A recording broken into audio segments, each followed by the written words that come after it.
Hello and assalamualaikum guys. So today I'm going to present to you on one of my projects. So this model is actually named my trip financial calculator. So this model can estimate your rough budget that you have to prepare for your trips. So I'm going to straight go into it. So we have 5 sheets right here. I've prepared 5 sheets. We have itinerary, dashboard. So this is how our dashboard look like. So then we have transport here. So we have to fill in every information in the fluorescent blue cells, as well as in the accommodation right here. And then we have activities right here. So we'll start off with itinerary right here. So when you're planning for your trip, you must have rough idea on where you want to go and where you're heading to. So for this example, when for example, if I'm starting from Auckland Airport and I'm going to stay at my first accommodation right here. So and then you fill in where you want to go from your accommodation to Hamilton, and then to your accommodation back, and then right here from accommodation 3 to Auckland Airport back. So you must have rough idea on where you want to go, but don't worry about your distance right here, okay? Because your distance right here would be determined when you have finished um, choosing your best accommodation, alright? So this is where we are going to focus more on the accommodation right here, okay? So just ignore these three column first. So focus on this from B to E. So fill in where you want to go, okay? Then we move on to transport right here. So I'm separating uh, these cells into 5, the upper 5 and then the lower 5. So this is V1A, V1B, everything is like my dummy variable here. So this is your choices of rental cars or maybe your transport. So this one we have V1, which is your first car, and then let's say if you have to change your transport, so I note here V2. So in an example, from your Auckland to accommodation 1, you have to use your first uh, rental car. But then if you're moving from one place, for example, from accommodation 1 to accommodation 2, you have to change the car. So I've made one cells here to represent your rental car, your second rental car, okay? So just fill in the model name, where did you find the rental cars, and then you have to find the estimation of your vehicle kilometer per liter, so that you can count the total vehicle cost, including the rental cost, is including the rental cost as well as the fuel cost, right? So for example, right here I fill in all this, and then this one, don't worry about this because you cannot edit this one. I've locked this one, so just fill in this one as well, and then and let's say you have add-ons cost. For example, you have maybe insurance right here, 200 for example, we'll add right here 1468, but in this case we have no insurance to pay, so 1268. And then we have passenger per car, don't worry about this. So we'll get into this right next. Okay, so moving on to accommodation. Same example as previous one, we have 3 accommodation. So for each, for your first, second and third accommodation, you have 5 choices. So you can choose either from for example, you're staying in Hamilton, you can choose either accommodation 1, B, C and D. So it depends on your preference. So fill in everything you want here, and then as well where did you find the accommodation from your website, and then the how much details on the accommodation, how many beds, how many rooms or toilets we have, then fill in the cost for accommodation per night. So in this example, I've made everything here. As you can see here, if sometimes when you fill in when you search on the website, on the traveling website, we just give 1511 the total cost. So you have to divide it manually by how many nights you're staying. So for this example, I'm saying for 8 nights right here. So I'm staying 8 nights. So that's why the cost per night is 188.875. But then this one, don't worry about this, because this one is connected to our dashboard. So we'll get into this later on. As well as this one, insurance, just fill in any additional cost, and then just fill up how many choices you want. So you have variations on choices. So you can, if you have more budgets, you can choose more comfortable accommodation, and we have tight budget, so you can just choose a cheaper accommodation right here. So moving on to activities. So this one is very simple. Let's say you have for example, you have like boat traveling, for example, and then the Taupo, for example, location, and then the fees is 100 per person. So this one, you don't worry about this, because you cannot edit. So this one will change with someone choose the uh, the activities right here, right? And then total cost, and then no worries as well. So you can edit this one. So, and any additional cost, for example, you want to have a drink on the boat, so at $90, right? So that's it. Okay, for example, none for now. Okay, moving on to dashboard. So this one is very important right here. So let's say you're traveling with your family. So this is my name. Then let's say this is Hasbullah, my mom and dad. And then maybe you have one more cousin here. So we assume that your family, my family is from Malaysia. So I have currency right here, currency exchange. Okay, the how many NZD cost to Malaysia. So in this case, one NZD costs 2.85 ringgit, and one ringgit equivalent to $0.36.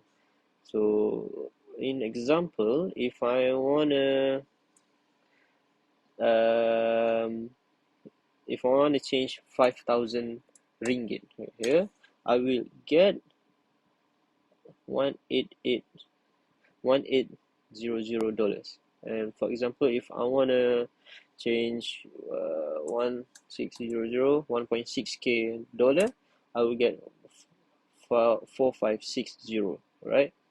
So this is how we use this currency exchange calculator. So we use this part to calculate, for example, your flight ticket cost in ringgit Malaysia. So let's say so let's say your flight cost 5177. So how much money in NZD you have? So 1863.72. So let's say we're gonna put this one 1863.72. So we're gonna see, we want to make it easy, you can just drag it all right. So for your dashboard, you can only, as well, same as the previous sheets, you can only alter the sheets, the cells, that only with the fluorescent blue colors. So you see it here. If I edit it here, it will sum up to total trip cost per person. So you estimate quite accurate on each person's expenses. For example, if this one is different, so 1500, oh sorry, 1500 right here. So as of now, your total cost is 1500. All right. So we're going to move on with this one. This is where it gets interesting here, then here, and then as well as here. All right, and then this one as well. So we're going to start with our transport. This is V1. I mean, if you have like just one vehicle, you can just choose maybe V1B. So Hazim is driving, so someone else is going with V1B as well. So the expenses divided by two. So if you have three people in that, and then the cost become lesser and lesser. All right, so it will be, and then this one will be. So this assumes that all your family is going in a car, so V1B. But for example, two of them want to be in different car, so you can just use V1D maybe. Oops, sorry, supposed to be V1C. V1C. What happened to V1D? Oh, sorry, because there is no V1D, so it has no value right here. So that's why it has no value, right? So this one is V1D, no value. So there's no V1D options. We're just gonna choose V1C right here, right? So it shows it will change automatically when the participants, I mean the passenger of the, as you can see here, V1B three passenger, and then V1C is two passengers. So it matches the value right here. So two of V1C, three of V1B. All right. Okay. So as of now, we're gonna just assume V1B and V1B, because if I'm not mistaken, V1B is a very big. No, we're gonna choose V1C. V1C is a very big car right here, but it's quite costly, but it doesn't matter.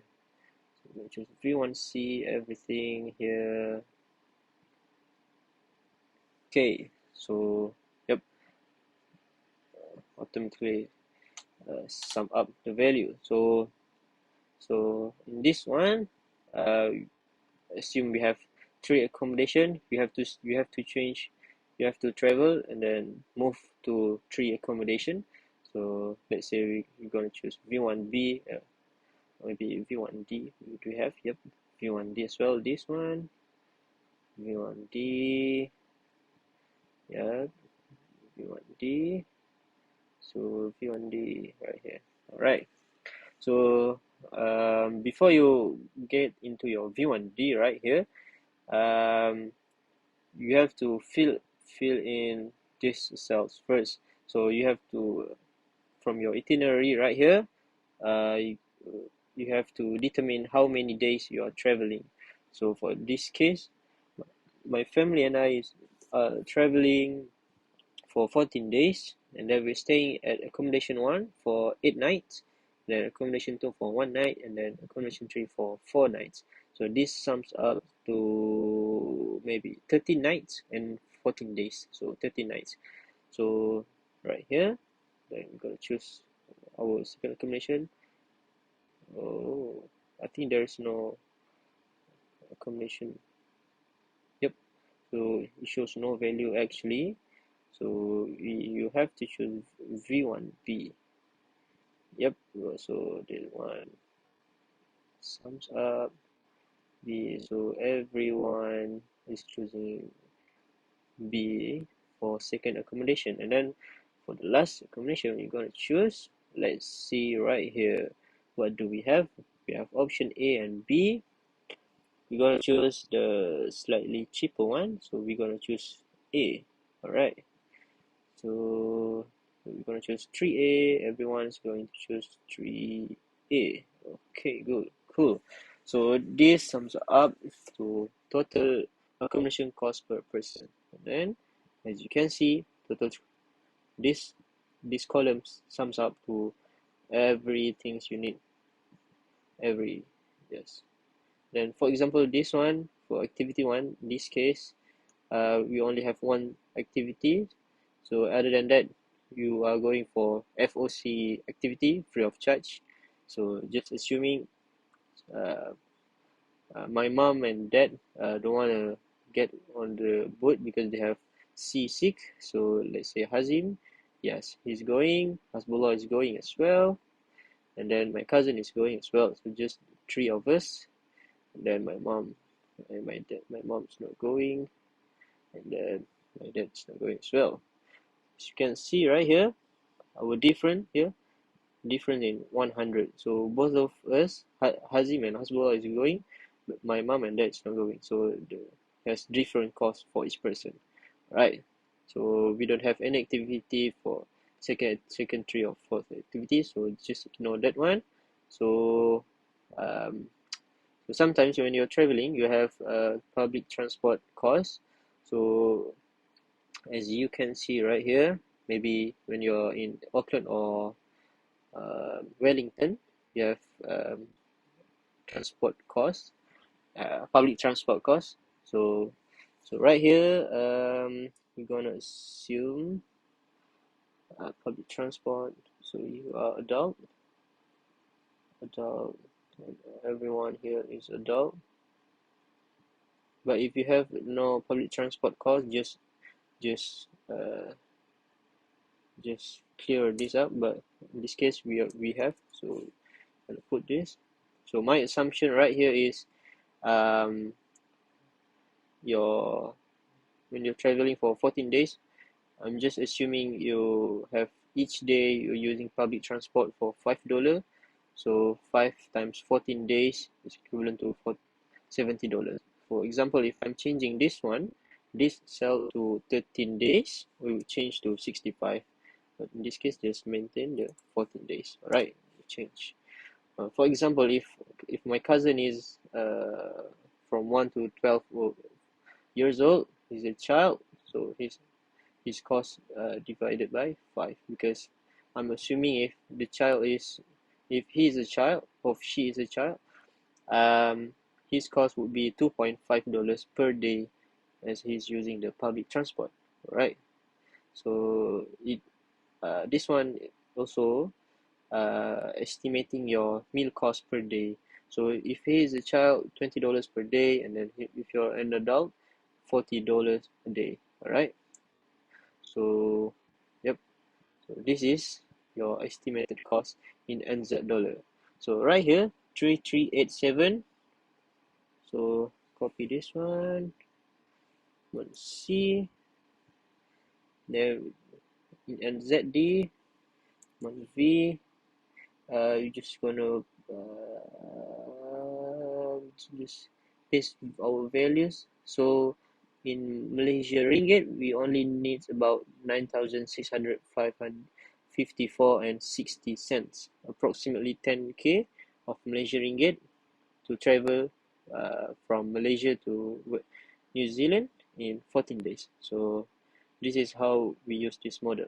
So thank you everyone. See you later.